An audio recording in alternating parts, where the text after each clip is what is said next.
over on Instagram, where I do a Q&A most weeks, and you can follow me there and add your own questions, where I sometimes make these videos out of them. They all stay anonymous, but this week someone asked any tips for dealing with resentment towards my ex. And again, I've done this a few times now. There is a clip from one of the guest experts that came inside the membership. So if you don't know, I'm Carly Ann. I'm a holistic attachment coach, and I run a membership called Follow Your Fire. It's for all things attachment styles, rediscovering yourself. It brings in the elements that we need for change, education, community, embodiment, and it really supports that. But anyway, we had a guest expert, Dorothy, the breakup coach, who actually spoke to us about how to let go of attachment to your ex.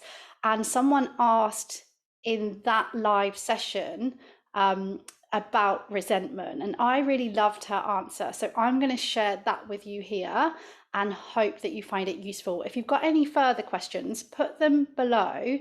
And perhaps I can make a follow-up video, but I hope that you find this useful.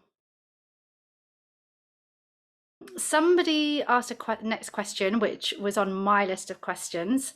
Laura says, yes, absolutely. Love that point about connection. Chrissy says, do you have any tips on how to let go of the anger and resentment? I feel like I had to go there, right? An expert in anger and resentment, and I think I've felt it longer than any other human in the world, which is probably not true. But I really struggled with this one. And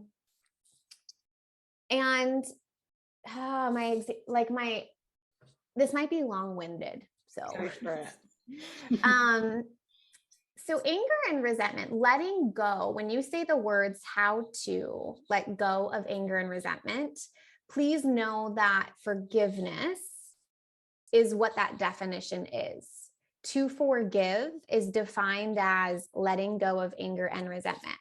Now, if we think about this from a very logical place, the only reason you're experiencing anger and resentment is because of the thoughts that you're choosing to think. We feel angry because of the thoughts that we're thinking that generate and fuel anger and resentment. So getting clear about what those thoughts are is going to be step one. Just being aware of what is the story that I'm telling myself that might feel really factual right now that's generating all of the anger and the resentment. And then secondly, when it comes to forgiveness, we've got to realize I could talk about forgiveness all day. That could be an entire masterclass. But some of the main points are that forgiveness doesn't mean you're righting their wrong. It doesn't mean that you're agreeing with what's happened to you. And it's not saying, hey, this is okay. Forgiveness is purely letting go of anger and resentment for your sake, not theirs. Because feeling angry and resentful isn't hurting anyone else except for yourself. You're the only one experiencing anger and resentment, not them. And I think for me, it took me a long time to recognize that if I let go of anger, and I thought for myself is the longer I feel anger and resentment, the more negative emotion my ex is going to experience. And that's not the case. He was off living his life, having a grand old time with his new partner.